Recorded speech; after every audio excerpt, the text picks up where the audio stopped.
luxe, peut-être plus accessible, plus playful, en français on dirait plus ludique, mais aussi plus inclusif. Et il y a beaucoup de place en fait pour le produit, pour les émotions, toutes ces choses-là.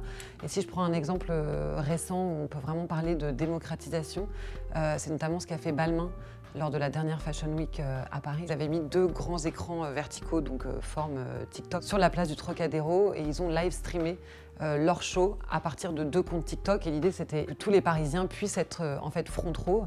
Et en plus, ils ont donné accès backstage à 2 créateurs, 2 créatrices en l'occurrence, TikTok, pour qu'elles puissent comprendre un peu tout ce qu'il y a derrière le show, toute la préparation, les fittings, etc.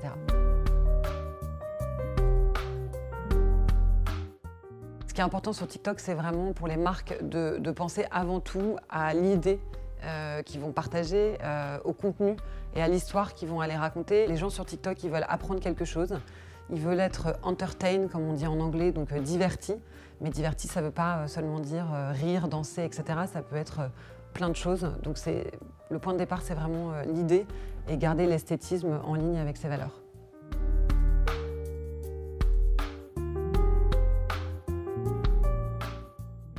On n'est pas un réseau social, on est vraiment une plateforme de divertissement. Et en fait, les contenus que vous allez recevoir dans votre fil, qui s'appelle le fil pour toi ou le For You page, c'est des contenus qui sont basés sur vos centres d'intérêt. Donc il y a une notion de découverte et de divertissement qui est très intéressante et qui laisse beaucoup de place en fait à l'authenticité. C'est pas nécessaire d'avoir des millions de followers sur TikTok pour avoir une vidéo qui fait des millions de vues. Et ça, c'est très spécifique à la façon dont ça fonctionne. Le sac qui s'appelle One Dior de Diesel, qui a fait 7,8 millions de vues. Il y a une espèce de viralité avec des créateurs qui vont expliquer de façon très authentique pourquoi est-ce qu'ils aiment le sac, dans quelle mesure ça leur rappelle les 90s et le style des 90s, etc. Donc on va beaucoup voir le produit et on va beaucoup expliquer la raison pour laquelle on aime ce produit, ce que ça nous évoque. Il y a une notion de nostalgie, d'émotion qui est très présente.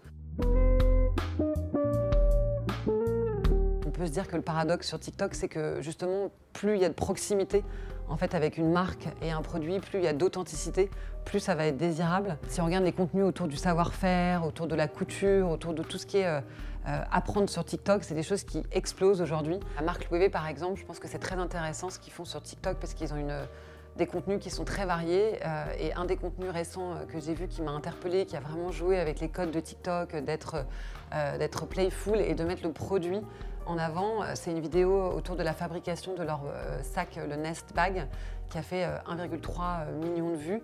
Et en fait, ils jouent avec les codes de l'ASMR, donc c'est très visuel, c'est vraiment le produit est au cœur de la vidéo, mais il y a une idée en fait, dans ce qu'on raconte, et ça, je pense que c'est très intéressant sur TikTok, et c'est assez unique de remettre en fait le produit au centre, notamment dans l'univers du luxe.